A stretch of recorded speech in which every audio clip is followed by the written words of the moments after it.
¿Qué sucedía realmente en la Torre de Babel? Existe un detalle que casi nadie imagina. Hoy vas a entender ese detalle y por qué cambia la forma en que ves toda la narrativa sobre civilización y dispersión humana en la Biblia. Quédate conmigo, porque el punto que revelo durante este video es la clave de todo. Mesopotamia tiene poca piedra, pero tiene barro en abundancia. Alguien en el cuarto milenio antes de Cristo descubre que puede moldear ese barro en formas rectangulares uniformes, secarlo al sol o cocerlo en hornos y apilarlo infinitamente. Esto democratiza la ambición arquitectónica. Cualquier ciudad puede ahora construir monumentos grandes. Los ladrillos miden cerca de 30 por 30 centímetros. Cada uno está marcado con el sello de la ciudad o del rey. Miles se secan al sol en los patios próximos al río. Otros miles son apilados en enormes hornos de barro que arden por días, transformando arcilla blanda en material duro como roca. El betún, asfalto natural, extraído de depósitos que afloran en varias regiones de Mesopotamia. Calentado hasta quedar líquido, es aplicado entre las capas de ladrillos como impermeabilizante y argamasa. Fuerte, duradero, disponible en cantidades industriales. Pero espera, hay más. Construir una torre, cuya cima alcance los cielos, en aquel contexto no es solo orgullo religioso, es declaración política, es economía. Los zigurat más altos tienen entre 40 y 90 metros, edificios de 13 a 30 pisos. El Etemenanki de Babilonia tiene 91 metros y 7 niveles. Su nombre significa Casa de la fundación del cielo y la tierra. La torre conecta el mundo humano al divino. En la cima, sacerdotes realizan rituales. En la cima, los dioses descienden. En la cima, el rey encuentra legitimación cósmica para su gobierno. Y las ciudades compiten ferozmente entre sí. Cada una quiere la torre más alta. Cada rey quiere superar al anterior. Inscripciones cuneiformes registran reyes jactándose de haber elevado la cima hasta las nubes, de haber tocado el cielo con ladrillos. La construcción nunca termina, es proyecto perpetuo. Esto crea un lenguaje compartido de poder. Todas las ciudades usan los mismos símbolos, todas construyen zigurat. Todas organizan sus sociedades alrededor de estos monumentos. Existe una sola lengua, no solo lingüística, sino cultural, tecnológica, ideológica. Es exactamente aquí donde el texto bíblico interviene. Génesis capítulo 11, versículo 4, registra la intención: hagámonos un nombre para que no seamos esparcidos sobre la faz de toda la tierra. La torre no es sobre alcanzar a Dios físicamente, es sobre impedir la dispersión. Es sobre crear un centro permanente que una a toda la humanidad bajo un único sistema. Los mesopotámicos están inventando el imperio. Los imperios funcionan a través de la centralización. Concentras recursos, población, conocimiento y poder en un lugar. Estandarizas pesos, medidas, calendarios, escritura. Construyes monumentos que comunican: este es el centro, obedece. Solo que existe un detalle que pocos perciben. La torre es fundamentalmente una máquina de crear estado, y funciona. Las ciudades mesopotámicas se convierten en los primeros imperios. Desarrollan códigos de ley como el de Hammurabi. Crean escritura que preserva conocimiento. Establecen redes comerciales conectando India, Anatolia, Egipto y Persia. Pero hay otro ángulo que raramente consideramos. Imagina, eres uno de los miles en la construcción. Despiertas antes del amanecer. El aire ya está caliente y pesado. Caminas hasta la obra donde supervisores gritan órdenes. Hoy tu turno es cargar ladrillos hasta el 5º nivel. Cada ladrillo pesa 15 kilos. Cargas 4 a la vez en cesta de junco amarrada a la espalda. La rampa es empinada. Tus pies resbalan en la arcilla húmeda. El sudor quema tus ojos. Los hombros duelen. Pero no puedes parar. El capataz observa. Tu pago, ración de cebada y dátiles, depende de la cuota diaria. En la cima, depositas los ladrillos donde albañiles trabajan. Ellos hablan lengua ligeramente diferente, vienen de ciudad a 3 días río abajo, pero todos entienden números, gestos, órdenes básicas, desciendes, repites, 40 veces por día, 6 días por semana, mes tras mes. ¿Para qué?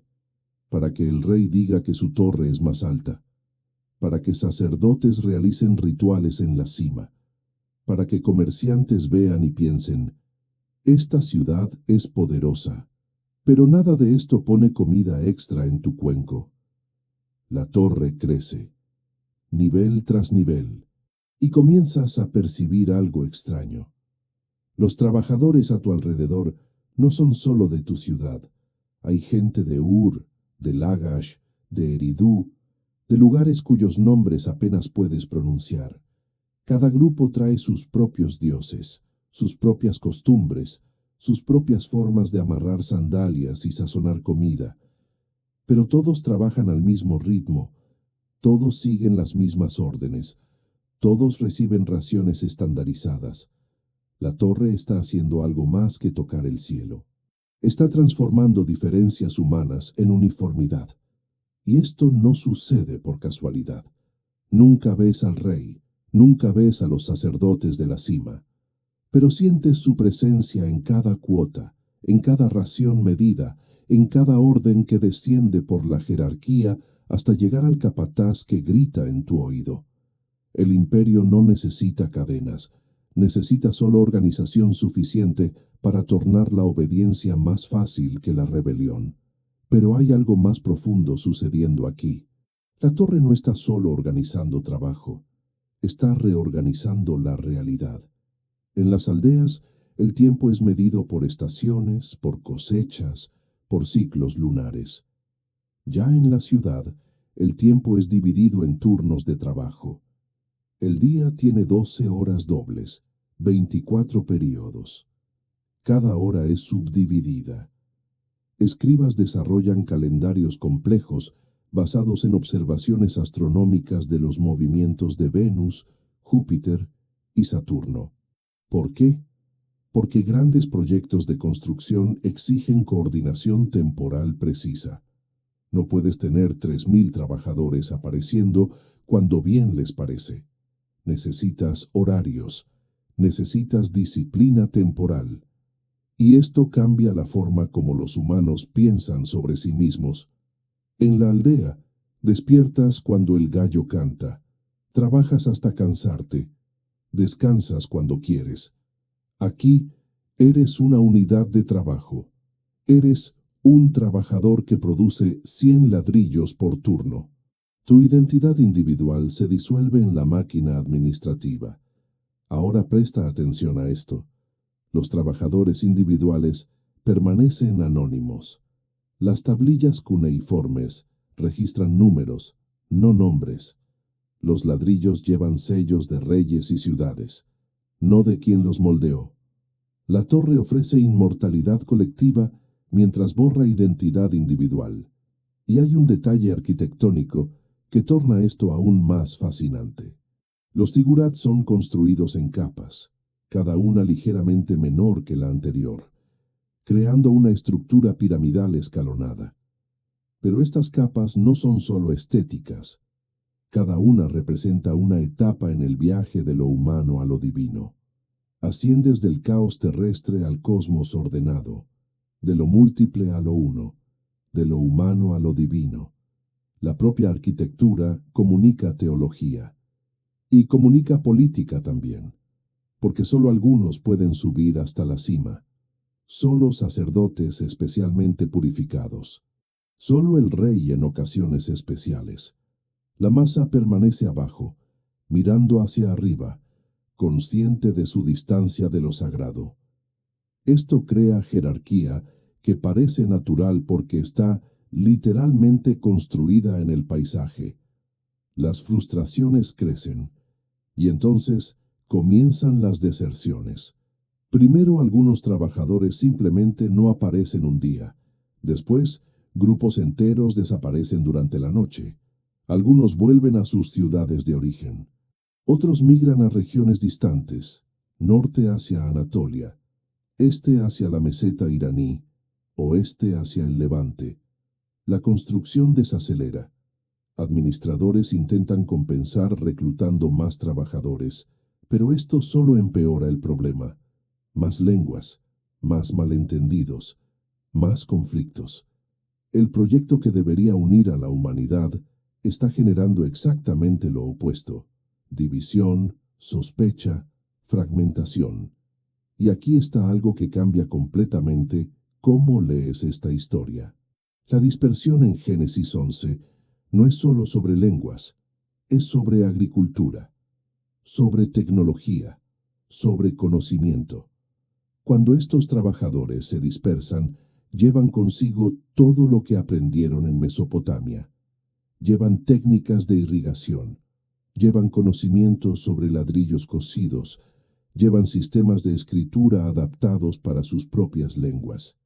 Llevan organización social urbana, se convierten en agentes de diseminación cultural. Los arqueólogos rastrean esto. Tecnología de irrigación mesopotámica aparece en el Valle del Indo, alrededor de 2500 a.C. Sistemas de escritura inspirados en el cuneiforme surgen en Anatolia y en Elam. Arquitectura de ladrillos cocidos se esparce por Asia Central. El castigo de Babel es, paradójicamente, el mecanismo por el cual la civilización se esparce. Y hay un aspecto de esta historia que nadie cuenta. Piensa en lo que sucede cuando la construcción de la torre se detiene. Súbitamente, 3000 trabajadores no tienen más empleo.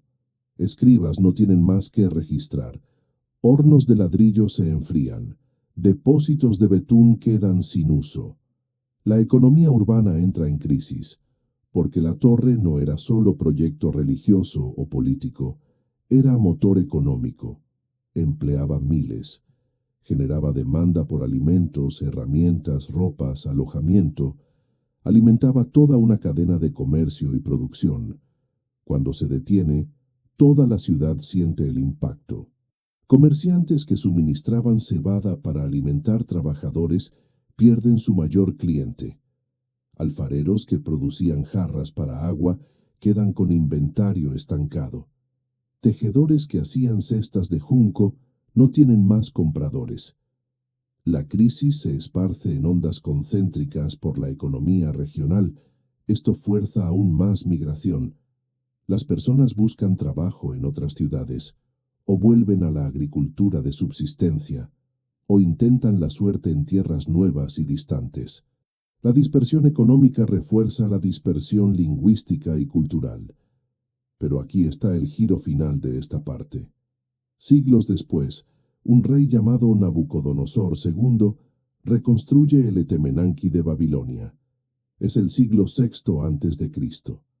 Está determinado a completar lo que los ancestros comenzaron. Inscripciones cuneiformes registran su orgullo. Yo terminé la cima del Etemenanki. Yo lo cubrí con oro brillante. Yo lo elevé para que rivalizara con el cielo. Lo consigue. La torre queda completa. Tiene 91 metros de altura. 7 niveles perfectos. Es maravilla arquitectónica. Y entonces, en 539 a.C., exactamente como Génesis predice, Babilonia cae. Ciro de Persia conquista la ciudad. El imperio que se construyó alrededor de la torre colapsa. Los judíos exiliados en Babilonia, que probablemente vieron el Etemenanki con sus propios ojos, son liberados para volver a Jerusalén. La dispersión que comenzó en Babel continúa. El patrón se repite: centralización, ambición, torre, colapso, dispersión. como si la propia historia estuviera confirmando la lección. La humanidad no fue hecha para concentrarse bajo un único poder. Fue hecha para esparcirse, diversificar, florecer en multiplicidad. Y aún hay algo más específico que conecta todo esto. El detalle que nadie nota está escondido en la propia estructura del sigurat. Cuando arqueólogos excavan estas torres antiguas, descubren algo inesperado dentro de los ladrillos. Inscripciones. No solo en los ladrillos de la superficie, sino en los ladrillos del núcleo interno, aquellos que nadie jamás vería después de que la construcción estuviera completa. Miles de ladrillos enterrados para siempre en el corazón de la estructura llevan el mismo texto repetido. Yo, nombre del Rey, construí esta torre para nombre del Dios. Piensa en esto. ¿Por qué inscribir ladrillos que nadie va a leer? Porque la torre no está siendo construida solo para que los humanos la vean.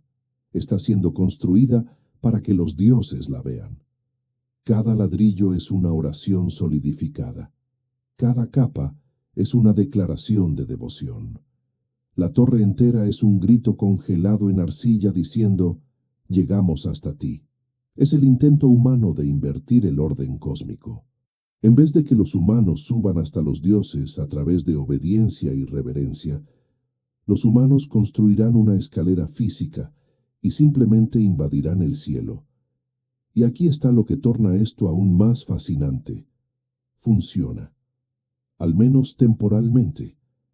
Los sigurat se convierten en tan centrales para la vida mesopotámica que incluso conquistadores extranjeros los preservan.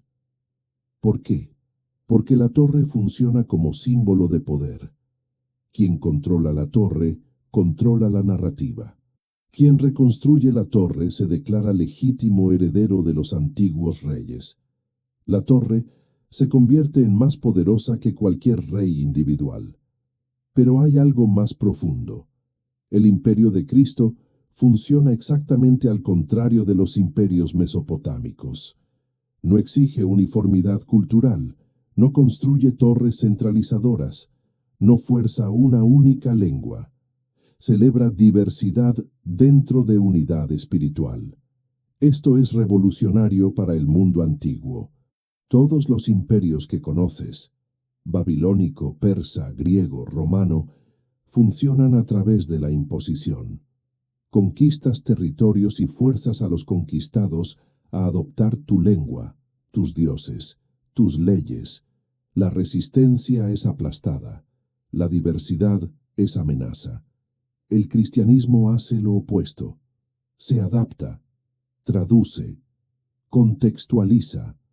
El mismo mensaje es proclamado en arameo en Jerusalén, en griego en Corinto, en latín en Roma, en copto en Egipto.